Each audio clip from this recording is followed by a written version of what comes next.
What is the cycle of time and different loss, तो उसके बारे में हम देखेंगे आज। तो ये है वर्ल्ड साइकिल, कैसे घूमता है दिखाया। जैसे कि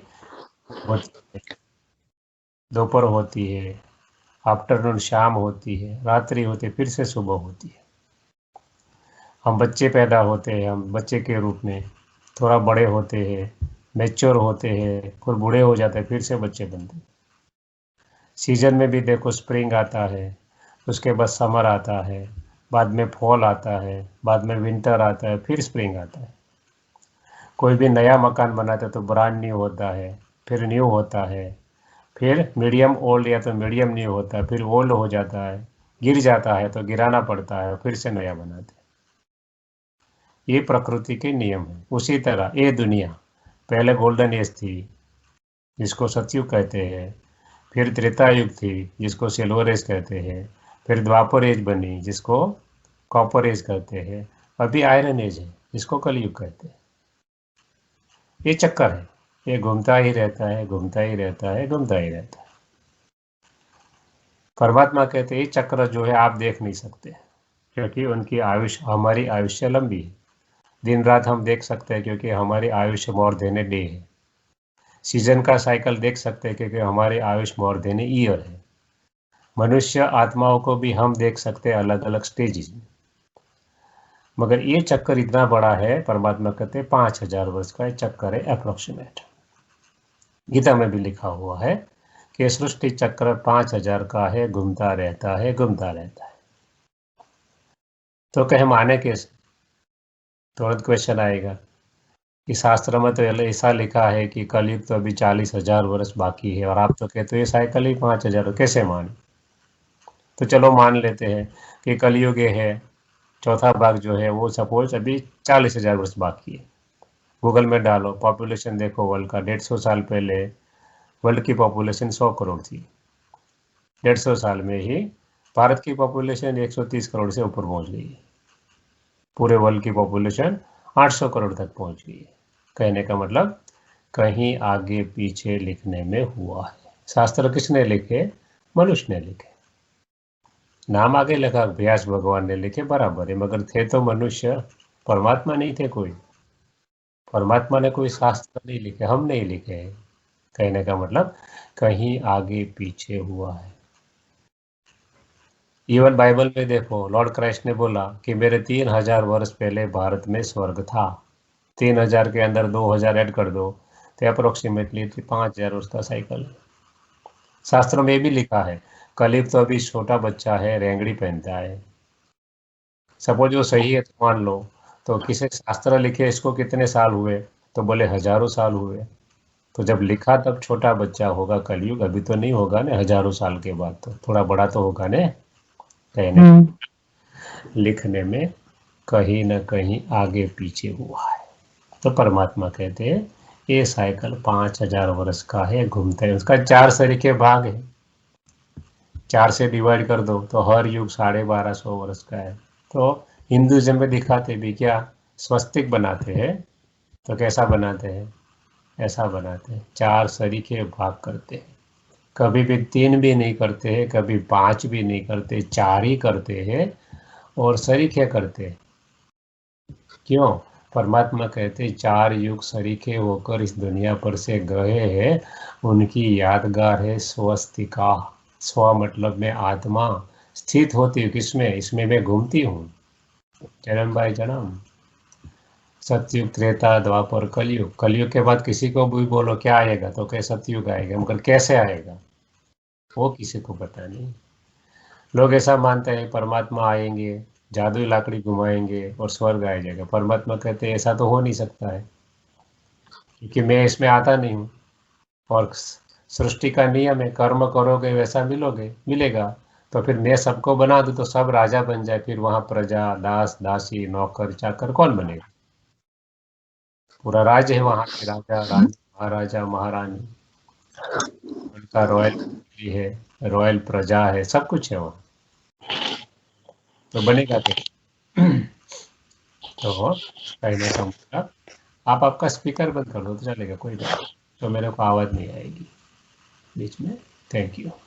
तो कहने का मतलब ये तो चक्कर घूमता ही रहता है। तो हर युग परमात्मा कहते हैं 1250 वर्ष का, 5000 को 4 से डिवाइड किया, दूसरा कुछ नहीं है। परमात्मा कहते हैं सतयुग के अंदर लक्ष्मी नारायण का राज्य था। कोई भी चीज़ हम अच्छी इस तरह से अच्छी होती है वहां से शुरू करते हैं, हम सतयुग से शुरू करते हैं, बाकी शुरू कहाँ से भी कर सकते हो। चक्र है, घूमता ही रहता है। कोई ऐसा बोले कि मुर्गी पहले आई हो अंडा और रात दिन माथा फोड़े तो अभी सॉल्यूशन नहीं निकलेगा, क्योंकि मुर्गी में से अंडा निकलता है, अंडा में से मुर्गी निकलती, साइकिल है। इसलिए साइकिल का ना आदि होता है ना अंत होता है। कि पहले मुर्गी आई तो बोले मुर्गी आई तो किस में से आई, अंडे में से। तो पहले अंडा आया तो कहने अंडा किस में, मुर्गी में से आया। उसी तरह ये चक्कर है, घूमता रहता है। पहले साइंस भी ऐसा मानता था, जो शास्त्र में भी लिखा हुआ है कि प्रलय हो गया और उसमें से दुनिया बाहर आई। साइंस ऐसा कहता है बिग बैंग हुई, पृथ्वी आई, अमीबा आया, ये आया। यदि ऐसा होता तो चक्र की तो बात ही नहीं रहती, ये स्वस्तिक की भी बात ही नहीं रहती। परमात्मा कहते ऐसा नहीं होता है, ये प्रकृति का नियम है, उसमें मैं कुछ नहीं करता हूँ। मेरा काम नहीं है कि मैं पत्ता पत्ता बैठे बैठे हिलाऊं। वृक्ष होता है, पवन आती है, प्रकृति है, तो उससे हिलता है, इसमें मेरा काम क्या है। मनुष्य का काम है, उसके जो कर्म करता है उसी के अनुसार उसे फल मिलता है, उसमें मैं क्या कर सकता हूँ। मेरा रोल अलग है। मेरा रोल ये नहीं है कि मैं पत्ता पत्ता हिलाऊं, या तो जिंदा मनुष्य को मार डालूं, या तो मरे हुए मनुष्य को जिंदा कर दूं। ऐसा मैं जादू नहीं करता हूँ।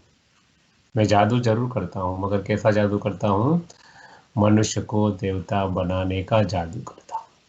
इसलिए शुभ शुरुआत करते हैं। तो वह सतयुग था, गोल्डन एज थी, हीरे जड़ित सोने के महल थे, हर देवताओं को अपने पुष्पक विमान थे, साइंस और साइलेंस का कंप्लीट मेल था, श्री लक्ष्मी श्री नारायण का राज्य था। यहाँ सिर्फ शुरुआत होती है 9 लाख से, अभी 800 करोड़ के आसपास तो ऑलरेडी हम पहुंच गए हैं। इतना ही पूरा वर्ल्ड का पॉपुलेशन रहता है। ये जब विनाश होता है तब प्रलय नहीं होता है, थोड़ी दुनिया बच जाती है, थोड़े मनुष्य भी बच जाते हैं, दुनिया का एक पार्ट पूरा अलग हो जाता है, जहाँ कृष्ण का जन्म होता है। वही जमुना का कंठे के आसपास, आज की जमुना नहीं होगी एग्जैक्ट, मगर वही दिल्ली ही कैपिटल बनेगी, जिसका नाम होगा परिस्थान, परियों का रहने का स्थान। उसके आसपास ही नई दुनिया बनती है। वो पार्ट पूरा अलग हो जाता है, धीरे धीरे वहाँ एस्टेब्लिशमेंट होती है। दूसरा पार्ट में 15-25 साल के साल में पूरा ट्रांसफॉर्मेशन हो जाता है। तो सतयुग की शुरुआत होती है, तब लक्ष्मी नारायण गद्दी पर बैठते तब से होती है। धीरे धीरे आगे बढ़ते हैं, बैंक बैलेंस धीरे धीरे खाली होता है। तो 16 कला संपूर्ण थे, देवी देवता धर्म था, आदि सनातन देवी देवता धर्म था हर एक का। धीरे धीरे करते आते हैं अंत में सतयुग के। तो उनकी जो डिनास्टी चले, 8 डिनास्टी चलती है, 8 गद्दी चलती है। बाद में धीरे धीरे राम सीता का राज आता है, उनकी 12 गद्दी चलती है। श्री लक्ष्मी नारायण 1 2 3, वैसे श्री राम सीता 1 2 12। परमात्मा कहते हैं 2500 साल तक एक ही दुनिया थी, सब जुड़ी हुई थी, कोई ऐसे खंड नहीं थे, जिसका नाम था भारत। भा मतलब भ्रू, पृथ्वी, रत्नों से भरपूर पृथ्वी थी ये। आज एक ही मंदिर साउथ में निकलता है, कितना खजाना निकला एक ही मंदिर में। सोमनाथ में कितना था, जिसको मोहम्मद गजनवी ने 18 बार लूटा था। मोहम्मद गजनवी मूर्ख नहीं था कि वो पत्थर लेने के लिए आए। सोना हीरा होगा तो ही आया होगा ने। और वो बात कहाँ की, यहाँ से चालू होती, यहाँ की तो बात ही नहीं। यहाँ तो कोई दूसरा धर्म ही नहीं होता है। 2500 साल तक भारत पूरी दुनिया पर महाराजा महारानियों का राज था, हर इंसान देवता था, दुख दर्द का नाम निशान नहीं था। श्री राम के सामने रावण नहीं था, वो तो राजा था। मीन्स हम पूरा का पूरा, यहाँ डिफरेंस क्या है, यहाँ 16 कला है, हम सुख भोगते हैं तो 2 कला कम होती है, मगर है सब देवता, कोई मनुष्य नहीं। श्री राम भी देवता है, लक्ष्मी नारायण भी देवता है। और लक्ष्मी नारायण का छोटापन कोई शास्त्र में दिखाई नहीं। बचपन में क्या थे? बचपन में वही श्री राधे श्री कृष्ण थे, स्वयंवर के बाद वही श्री लक्ष्मी श्री नारायण बनते। अपना कल्चर है राधे कृष्ण लक्ष्मी नारायण, पहले नारी है पीछे नर है। ये मिस्टर एंड मिसिस हमारा कल्चर नहीं है, हमारे पर थोपा गया कल्चर है, क्योंकि हमने गुलामी भी बहुत देखी है ना। तो हमारा मन भी कैसा हो गया, मानसिक हमारी मनसा भी गुलामी की हो गई है। जो कुछ बाहर से आते हैं मानते हैं वही अच्छा है, हमारा बराबर नहीं है। ये मानसिकता की बात है, दूसरा कुछ नहीं। क्योंकि हम अपना इतिहास भूल गए, क्योंकि इतिहास ही पूरा तरोड़ मरोड़ दिया गया। कैसे गया, आगे बढ़ते हैं। ये जैसे ही पूरा होता है, इस दुनिया पर 33 करोड़ देवी देवता थे। हम यहाँ आते हैं beginning of Dwapar, end of the Treta युग, तो सिल्वर एंड कॉपर। जैसे ही यहाँ आते 33 करोड़ देवी देवता थे, वाम मार्ग में जाते मतलब देह अभिमान आता है। देवता छोटे बच्चे जैसे निर्दोष है, उसको पता नहीं, रोल का पता है कि मैं लक्ष्मी हूँ या नारायण, मगर उनको ये पता नहीं है, देहभान नहीं है कि मैं स्त्री हूँ व पुरुष हूँ। जैसे यहाँ आते कैसे वाम मार्ग में गए, वाम मार्ग मतलब नीच मार्ग, मतलब पाथ ऑफ सिन, मतलब देहभान आया। हर धर्म में बताया, हमारे बताते ब्रह्मा सरस्वती, या तो जो भी जोड़ी वाम मार्ग में गई। क्रिश्चियनिटी या तो इस्लाम में बताते हैं कि एडम और ईव को बोला ये फ्रूट मत खाना, एप्पल नहीं खाना, उसने खा लिया और नीचे गिरे। सब जगह पे एक ही बात है, मतलब हम वाम मार्ग में आए, देहभान आया यहाँ से, यहाँ तक देहभान नहीं है। देवताओं में नेचुरल ब्यूटी है, क्यों? पवित्र है, सोल कॉन्शियस है, छोटे बच्चे जैसे। वो कभी सोचते नहीं है भूतकाल में क्या था, फ्यूचर में क्या होगा, इतना सुख है, हकी चार धन है।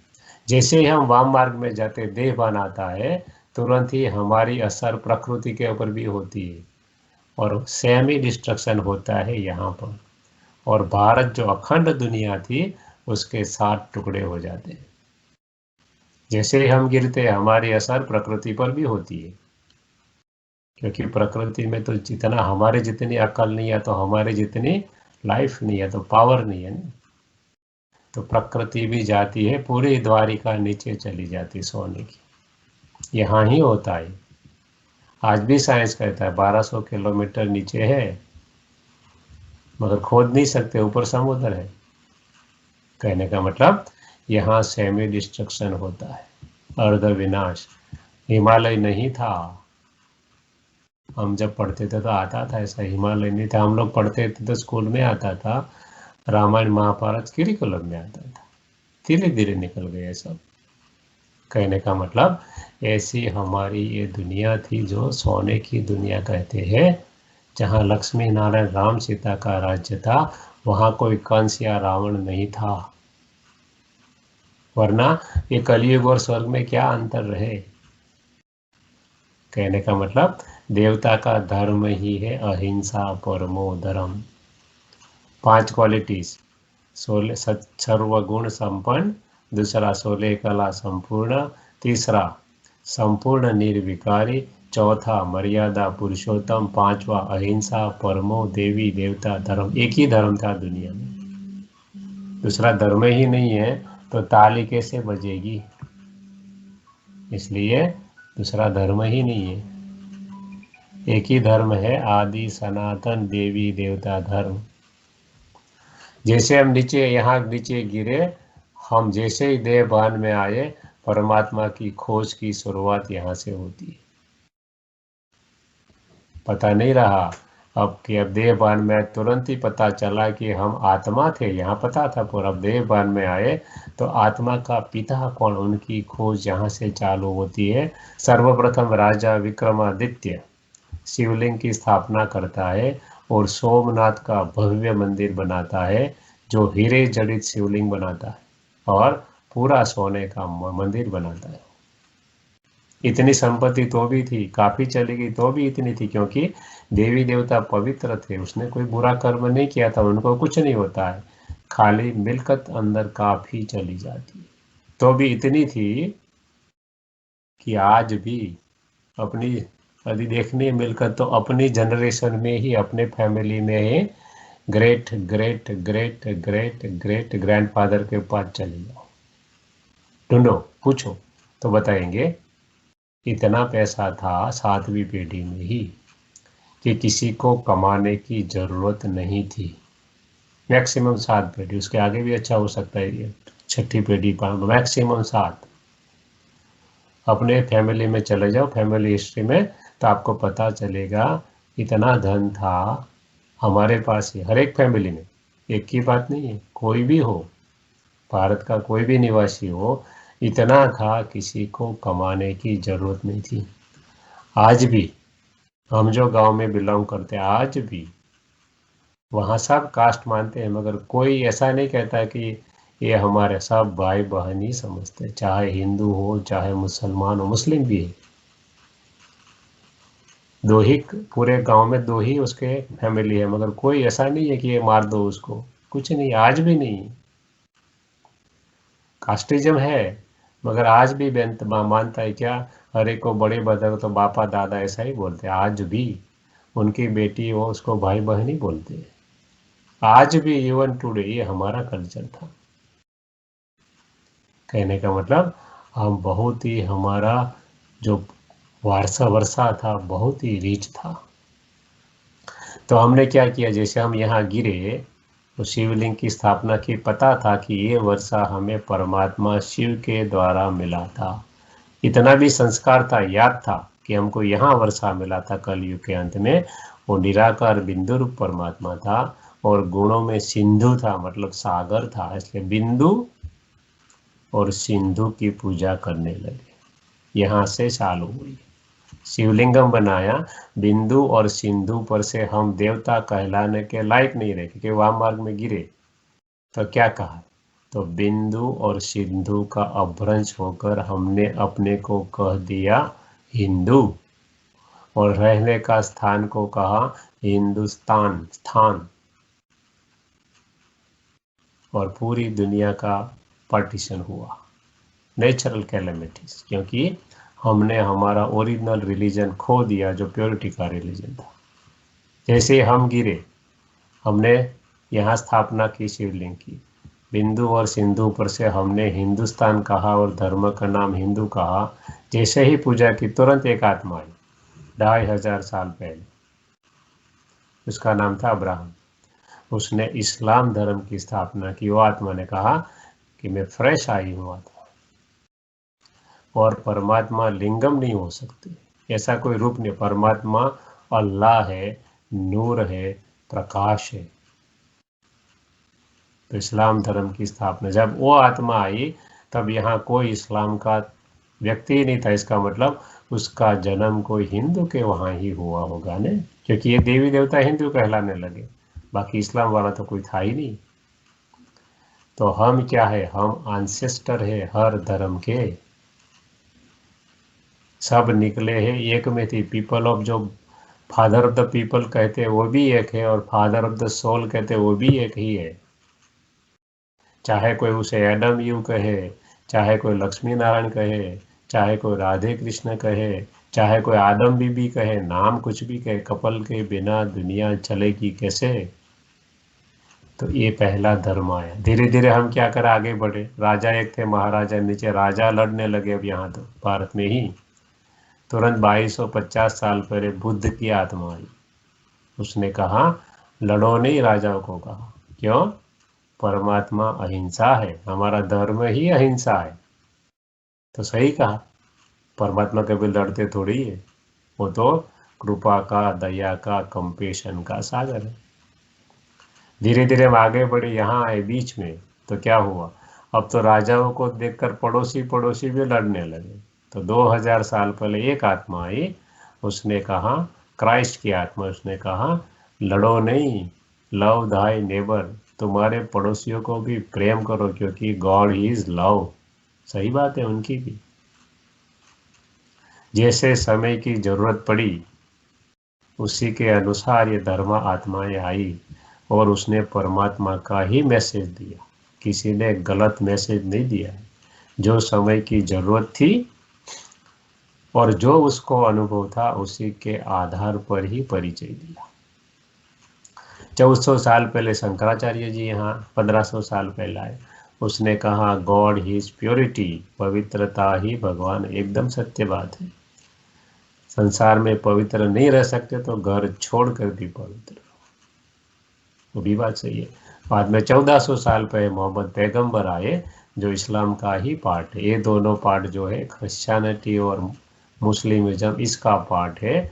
यहाँ जो हिंदुइज्म, यहाँ हम अगले चित्र में कल बताएंगे, यहाँ संन्यास धर्म आता, ये दोनों निकलता है हिंदुइज्म में। वर्ल्ड का हिस्ट्री पढ़ियोगी, पढ़ लीजिएगा जी, तो आपको पता चलेगा कि ऐसा ही है। धीरे धीरे हम आगे बढ़ गए, समय तो रुकता नहीं है।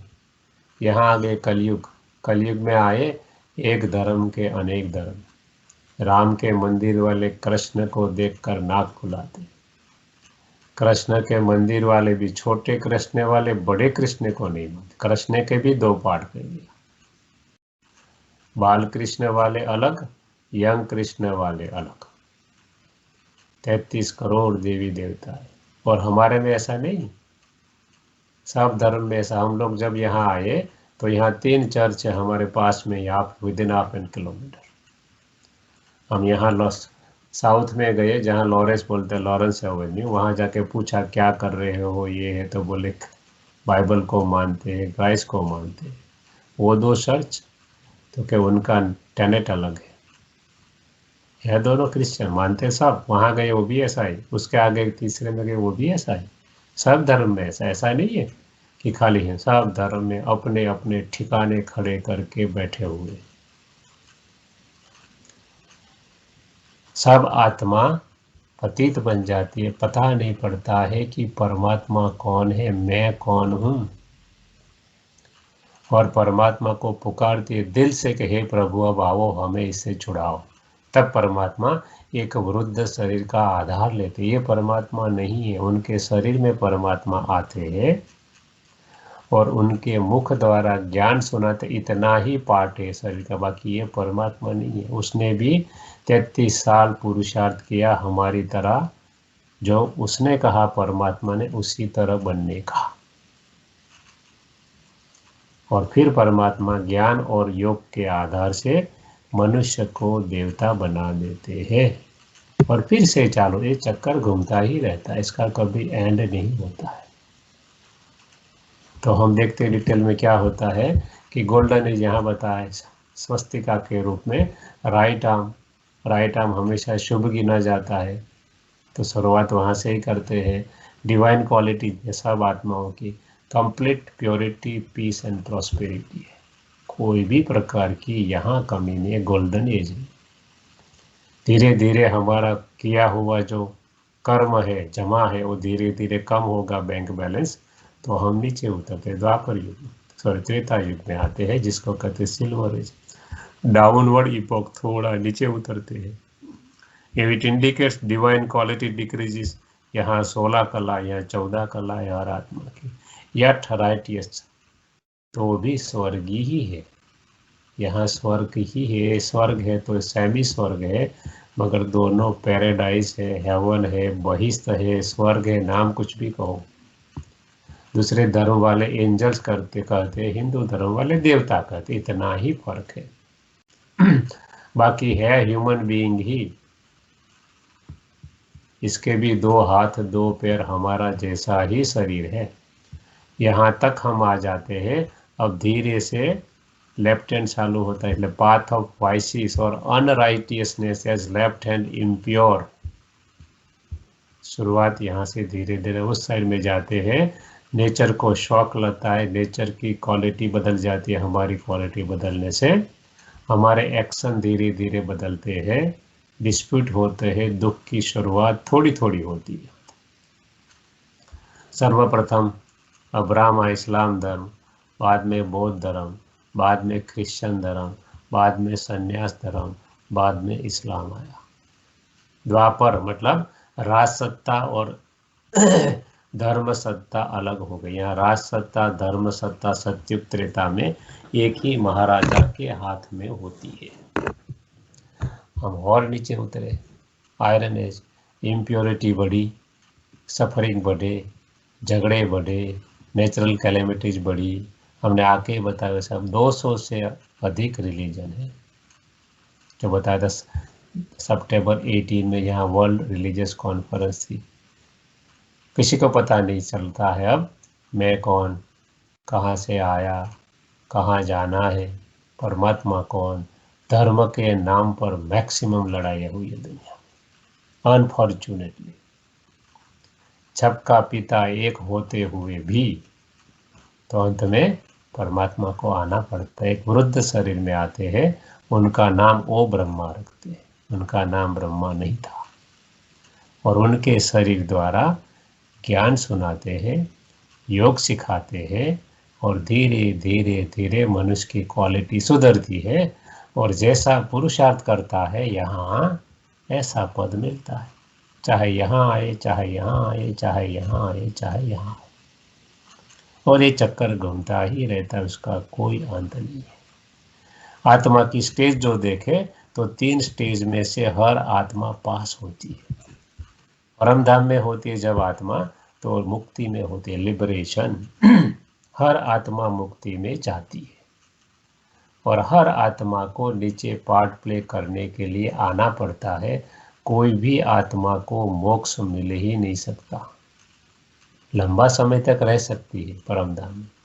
जैसे कि कोई भी ड्रामा चलता हो, नाटक या मूवी हो, हर एक्टर को पार्ट प्ले करना ही पड़ता है, वरना मूवी चलेगी कैसे।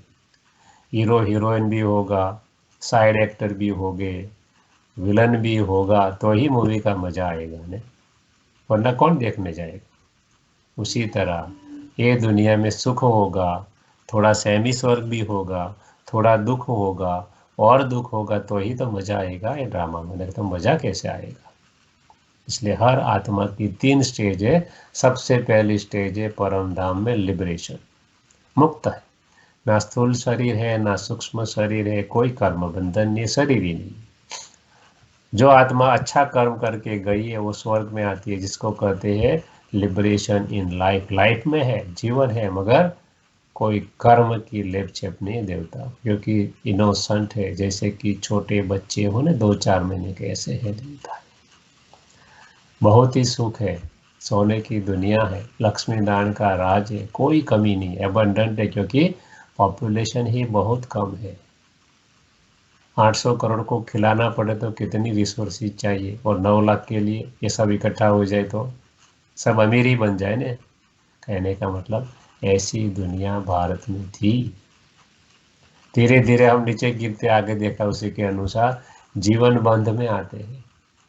जन्म बाय एक बार आत्मा आई, जन्म बाय जन्म वापिस नहीं गई। जैसे ही आत्मा यहाँ आती है दुनिया पर, 2 चीज़ें भूल जाती है, एक मैं कहाँ से आई और परमात्मा कौन है। जब तक वो आकर अपना परिचय न दे तब तक अपने अपने जो मान्यता उसी के अनुसार चलते रहते। जीवन बंध में आते ये लोग तो नीचे उतरते। बाकी जो आत्माएं अलग अलग धर्म की वो यहाँ आती, वो जब आती है तो प्योर होती है। इसलिए वेस्टर्न वर्ल्ड हैप्पी है, खाते पीते भी, और ब्यूटीफुल है। क्यों? आत्मा पावरफुल आती है। अभी उनकी, हमारी तो 2500 साल चले गए और हम आगे बढ़े, हमारी जर्नी लंबी है, तो क्या होगा, हमको ज़्यादा इफेक्ट होगा as compare to those who are fresh. वो भी मगर एक ही जन्म में सतो रजो तमो तीनों 3 स्टेज से पास हो जाती है। और जब अंत होता है, परमात्मा जब लेने के लिए आते हैं तो सबको ले जाते हैं, मगर प्योर करके ही ले जाएंगे। ये स्थान ही प्योर है, तो क्या करते हैं, 2 ही रास्ता है प्योर बनने का। परमात्मा कहते मैं आता हूँ, आपको ज्ञान देता हूँ, अर्जी मेरी मर्जी आपकी। जो उनके ज्ञान को सुनकर अपना जीवन बनाते हैं, उच्च जीवन बनाते हैं, वो यहाँ आते हैं। जो सुनते हैं नहीं बनाते हैं, वह तो लंगड़ाते चलते हैं, वो त्रेता युग में यहाँ ही आते हैं, मगर अंत में आते हैं और जो मानते ही नहीं है वो सब यहाँ आते हैं।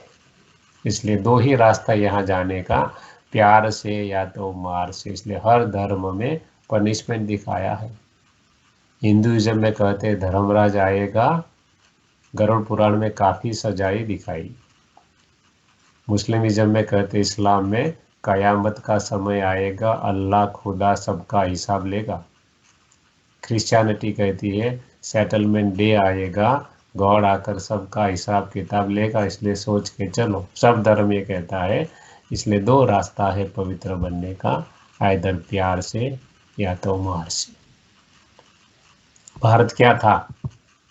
तो हमने ये 10 यूनिवर्सिटी, आप भी देख सकते हो गूगल में डालकर। आज से 1000 साल के आसपास India was the only country to have university education in ancient times.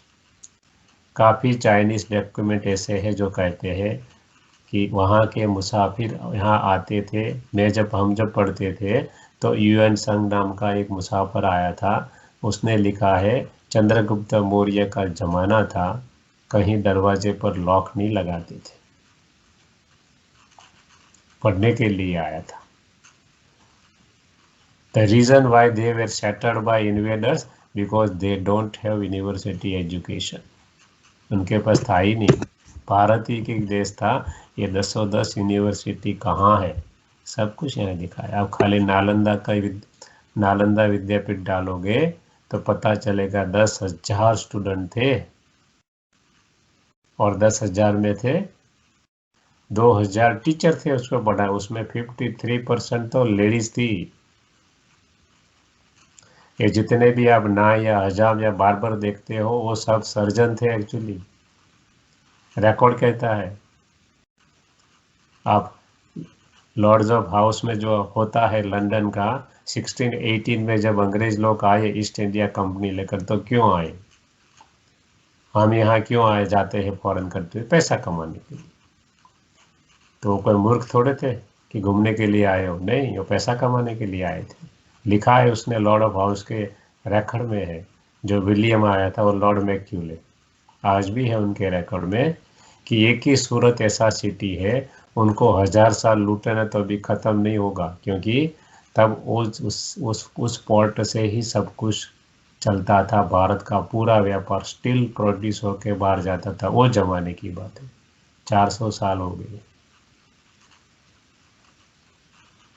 मखमल कापड़ जो पूरा बनता था वो वहाँ से एक्सपोर्ट होता था। सर्जरी भारत में होती थी। जब टीपू सुल्तान के साथ कैप्टन क्रूस करके था, उसका जब युद्ध हुआ तो उसका नाक काट दिया गया और भागा वो नाक लेकर। उसको गया भाग जाओ वरना मार देंगे, भागा। नासिक आया, वैद्य ने बोला क्या है, तो बोले ऐसा। 1 महीना तक वहाँ रहा। बोलता है लॉर्ड्स ऑफ हाउस में, देखो मेरा नाक आप कह सकते हो ये डुप्लीकेट लगाया तो काट के लगा दो कि नहीं। यही सर्जरी भारत में थी जिसको आयुर्वेदा कहते हैं। भारत में इतना था कि हम सोच भी नहीं सकते।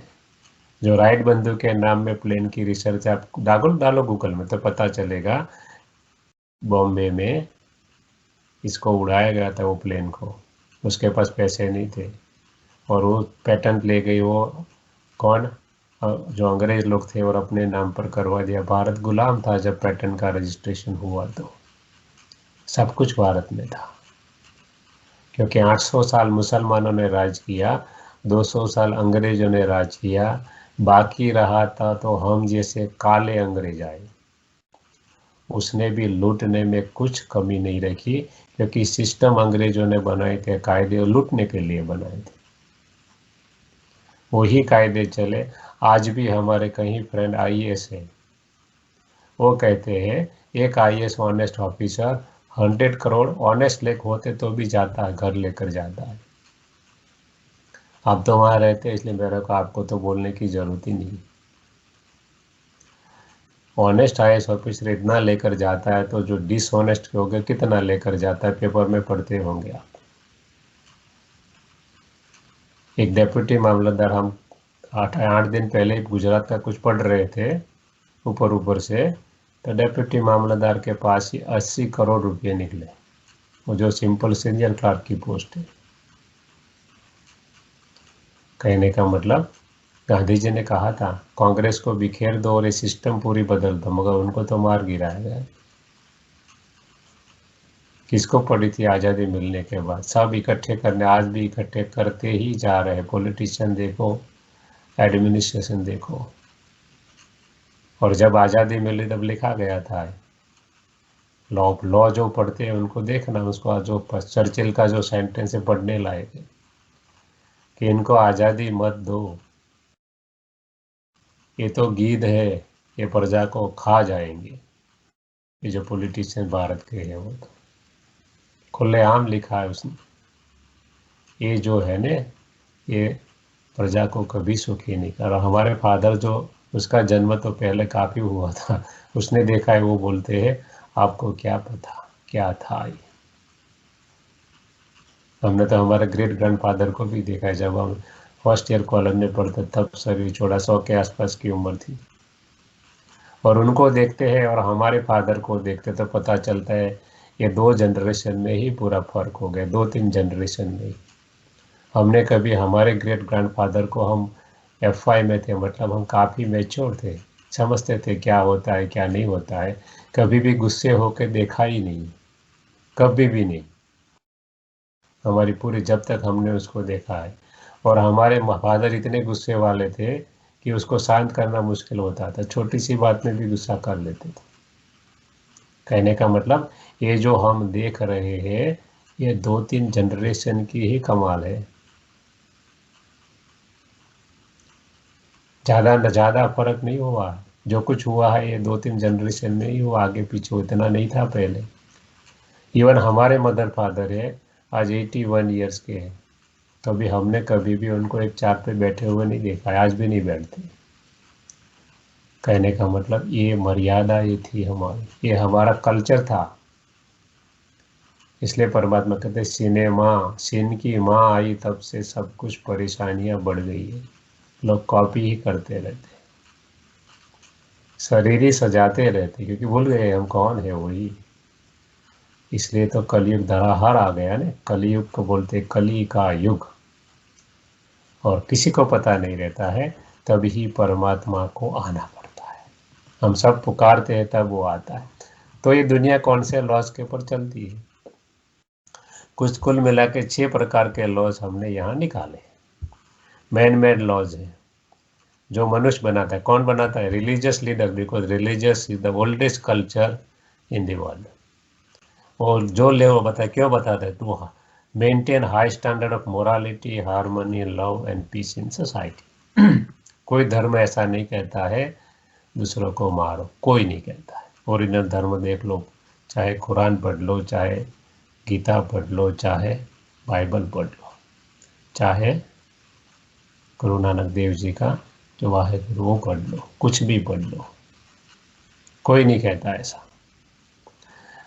नेचुरल लॉ, नेचर के लॉ सोचो, नेचुरल लॉ मतलब law of nature by physical science. जैसे साइंस चलती है, कोई भी चीज़ ब्रांड न्यू, बाद में न्यू, बाद में मीडियम, बाद में पुरानी फेंक देते हैं, गार्बेज कर देते हैं, फिर से नहीं ले आते, उसी के अनुसार चलते हैं। बायोलॉजिकल लॉ, एजिंग होता है, सतो रजो तमो, बालक होते हैं, मैच्योर हो जाते हैं, बूढ़े हो जाते हैं, सतो होते हैं, बाद में रजो बन जाए, बाद में तमो बन जाते हैं। लॉ ऑफ बुद्धिज्म क्या कहता है? Nothing is permanent in this world, everything changing except change. Buddhism से ये सब नेचुरल लॉ है। परमात्मा कहते हैं मैं उसमें क्या करूं? आप बीज बोओगे एप्पल का तो एप्पल ही निकलेगा ना, मैंगो का ट्री थोड़ा निकलेगा। उसमें मेरा रोल कोई नहीं है, क्योंकि नेचुरल लॉ है वो। तो ये है नेचुरल लॉ।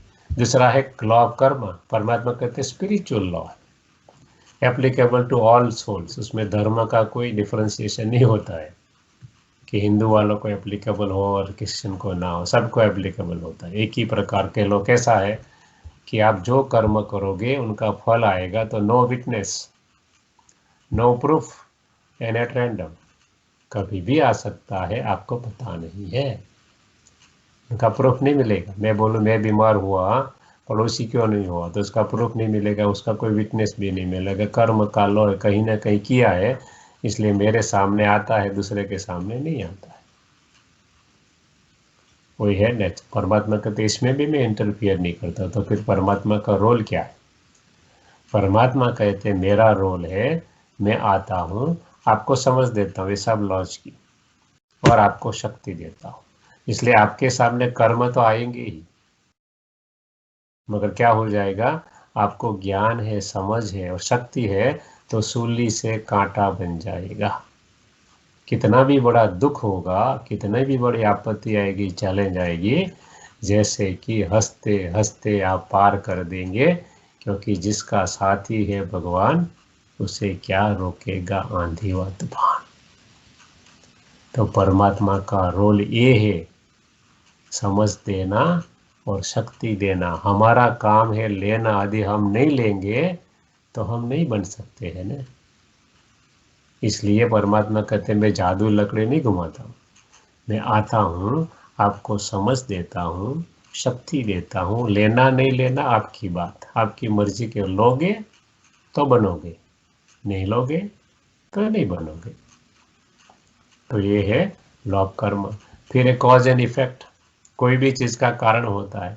कोई ने शरीर छोड़ दिया तो कहते हैं कोरोना हो गया कोई कहते हैं हार्ट अटैक हो गया, कोई कहता है एक्सीडेंट हो गया। बस हर इफेक्ट का कोई ना कोई कारण होता है। कोई ऐसा नहीं कह सकता कि परमात्मा ने मार दी, नहीं। इसलिए ये है law of cause and effect. बाद में है लॉ ऑफ फ्रूशन, फ्रूट का सिद्धांत। हर कर्म का फल अवश्य मिलता है। कोई कर्म का फल इंस्टेंट मिलता है, तुरंत। स्टोव जल रहा है, मैंने हाथ रखा तो रिलेशनशिप नहीं रखता है, तुरंत जल ही जाएगा। वैसे शॉर्ट टर्म, डॉक्टर में एडमिशन मिल गया मेडिकल फैकल्टी में, मैंने पढ़ लिया तो डॉक्टर बन जाऊंगा, मगर देख सकता हूँ। कोई है लॉन्ग टर्म, मतलब लंबे समय, किसी ने हॉस्पिटल बनवाई, पेपर में नाम आ गया, समाज में वाह वाह हो गई, आधा फल खा लिया, मगर आधा बाकी रहा, थोड़ा जो बाकी रहा वो फ्यूचर में अच्छी हेल्थ के रूप में मिलेगा, लोगों की ब्लेसिंग मिलेगी और अच्छा मिलेगा। और लास्ट लॉ है लॉ ऑफ कॉन्शियसनेस मतलब कौन सी कॉन्शियसनेस से काम करते हो उसके आधार पर ही फल मिलता है। सॉरी, क्यों पूरा देख नहीं रहा? अच्छा, ओके। तो वो है लॉ ऑफ कॉन्शियसनेस। क्या है? कर्म, दैट इज सुकर्म, अकर्म, विकर्म। गीता में भी है, कर्म अकर्म विकर्म की गति को जानो। तो ये क्या है? कर्म मतलब सुकर्म। जो हम कर्म करते हैं वो कौन से इंटेंशन से करते हैं, उसके आधार पर ही फल मिलता है। जैसे कि आत्मा समझकर परमात्मा की याद में जो कर्म होता है उसे कहते हैं सुकर्म। आपको एक भी पैसा खर्च नहीं करना है सुकर्म या तो पुण्य कर्म करने के लिए। No wastage of time, no wastage of money, no wastage of energy. क्योंकि आप अच्छा सोचते हो तो एनर्जी एक्यूमुलेट होती है। काम करते करते आपको याद करना है, इसलिए आपका टाइम भी वेस्ट नहीं जाता है। एंड मनी, आपको कहीं जाना नहीं है यात्रा पर, या तो गंगा स्नान करने के लिए दूर, तो आपको मनी, इसलिए कुछ नहीं करना है, किसी को दान भी नहीं करने की जरूरत है। खाली आत्मा समझकर परमात्मा की याद में रहकर पॉजिटिव वाइब्रेशन फैलाएंगे। सबसे बड़ी सेवा है, सबसे बड़ा पुण्य ये है। किसी को हमने दान किया और वो दान का मिसयूज हुआ तो हम भी जिम्मेवार हैं। इसलिए कहते हैं ना, पात्र देखकर दान करो, वरना पाप आपको भी लगेगा, पुण्य की बात तो बाजू में रही। इसलिए सुकर्म मतलब आत्मा समझकर परमात्मा की याद में रहकर कर्म करना। दूसरा है अकर्म। अकर्म मतलब आत्मा समझते हैं, इसलिए कोई कर्म का लेप छप नहीं लगता है, मगर परमात्मा की याद नहीं रहती तो जमा भी नहीं होता है। इसको बोलते अकर्म। आत्मा समझेगा तो क्या होगा? सब लिमिटेशन दूर हो जाएंगे। स्त्री है या पुरुष, छोटा है या बड़ा, हिंदू है या मुसलमान, पैसा वाला गरीब, क्वालिफाइड है अनपढ़ है, सब डिफ्रेंसिएशन मिट जाते हैं आत्मा समझेंगे तुरंत। इसलिए कर्म का हिसाब किताब नहीं बनता है। जैसे छोटा बच्चा 2 महीना का, उनको पता ही नहीं है, वैसे जो आत्मा समझेगा तो ऐसा बन जाएंगे। तो कर्म का लेप छेप नहीं लगेगा, मगर जमा नहीं होगा। क्योंकि जमा कब होगा? जब वो सुपर पावर हाउस से जुड़ेंगे तो करंट आएगी और तो जमा होगा। और तीसरा है, आत्मा ही भूल जाते हैं तो परमात्मा की याद तो कभी आएगी ही नहीं। शरीर समझकर जो भी कर्म करते सब विकर्म के खाते में जमा होते। इसलिए क्या होता है, कोई आदमी का खून करने का हमने प्रयास किया, मान लो वो बच गया और कोर्ट में केस गया, तो सजा क्या मिलेगी पता है? खून की सजा मिलेगी। क्यों? इंटेंशन खराब था, मार देने का इंटेंशन था। इसलिए कॉन्शियसनेस मतलब इंटेंशन, कौन से इंटेंशन से, कौन से सभानता से कर्म करते हो, उसी के अनुसार ही फल मिलते हैं। इसलिए हमारे हाथ में है, हमारी मर्जी है, अर्जी उसने सब कुछ दे दिया, समझ दे दी, शक्ति भी दे रहा है। यदि हम ज्वाइंट हो गए तो, कनेक्ट हो गए तो, वरना कनेक्शन नहीं होगा तो करंट कैसे आएगी? इसलिए परमात्मा कहते अर्जी मेरी मर्जी आपकी। तो हमारे हाथ में सब कुछ है। तो हमारा लेसन यहाँ पूरा होता है। हम 1 मिनट के लिए याद करेंगे और फिर पूरा करेंगे। आपको कोई क्वेश्चन है तो डिस्कस करेंगे और बाद में पूरा करेंगे।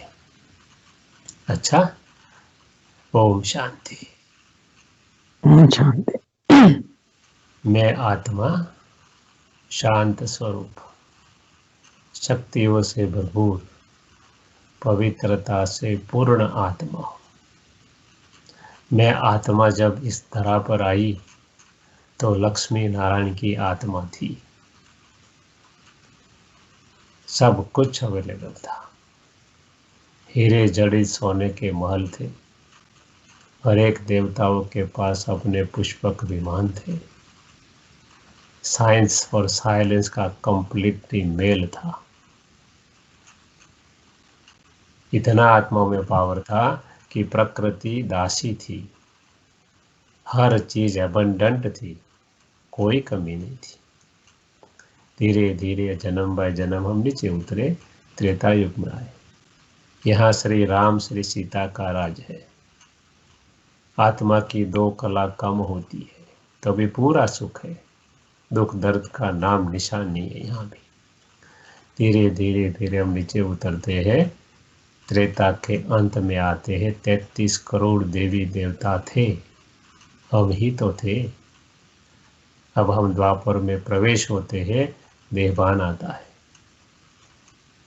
सर्वप्रथम राजा विक्रमादित्य शिवलिंग की स्थापना करते। नारायण की आत्मा वही राजा विक्रमादित्य की आत्मा। हम बिंदु की पूजा करते हैं। सिंधु था क्वालिटी में, इसलिए रहने का नाम हिंदुस्तान और धर्म का नाम हिंदू रख दिया, क्योंकि हम देवता कहलाने के लायक नहीं रहे। जैसे ही शिव जी ने पूजा चालू की शिव की, तुरंत एक आत्मा आई, इब्राहिम। इस्लाम धर्म की स्थापना करते कहा कि अल्लाह नूर प्रकाश परमात्मा है। धीरे धीरे आगे बढ़े, राजा वो लड़ते थे। अब बुद्ध की आत्मा आई, कहा गॉड इज नॉन वायलेंस। धीरे धीरे और आगे बढ़े और लड़ाइयाँ बढ़ी। क्राइस्ट की आत्मा आई, कहा गॉड इज लव। और आगे बढ़े, 1500 साल पहले शंकराचार्य की आत्मा आई और कहा गॉड इज प्योरिटी। और हर धर्म की आत्माओं के पीछे उसके धर्म की आत्माएं आई। धीरे धीरे पॉपुलेशन बढ़ने लगा। अब कलयुग में एक धर्म का अनेक धर्म, अनेक पंथ, अनेक मठ, अनेक संप्रदाय हो गए। किसी को पता नहीं रहा कि मैं कौन, परमात्मा कौन। तब परमात्मा एक वृद्ध शरीर का आधार लेकर हमें ज्ञान सुनाते, शक्ति देते। उसका गायन गीता में भी है मैं ऐसे वृद्ध शरीर में आता हूँ कि मूढ़मती लोग मुझे पहचान नहीं सकते। कृष्ण के शरीर में आते तो कोई भी दुनिया का इंसान उसे पहचान जाता कि ये परमात्मा है। मगर वही कृष्ण की आत्मा जो राजा विक्रमादित्य की आत्मा बनती, वही आत्मा अंत में जिसको परमात्मा ब्रह्मा नाम रखते, वही आत्मा है। श्याम सुंदर, सुंदर आत्मा थी, वही श्याम बनती है, मतलब निर्विकारी से विकारी बनती है और फिर से फरिश्ता बन जाती है आत्मा और फिर से उसका जन्म कृष्ण के रूप में होता है सत्य के। तो ये है स्वदर्शन चक्र, मतलब अपना दर्शन करना आत्मा का चारों युगों में। छोटा सा युग संगम युग है, पांच युगों में पहला है सतयुग, फिर है त्रेता, फिर द्वापर, फिर कलयुग, अभी चल रहा है पुरुषोत्तम संगम युग। पुरुषों में उत्तम पुरुष बनने का, पुरुष मतलब आत्मा, पर अश परे रहने वाली आत्मा। तो ऐसे हमारी आत्मा इस चक्र में घूमती रहती है। अच्छा, ओम शांति।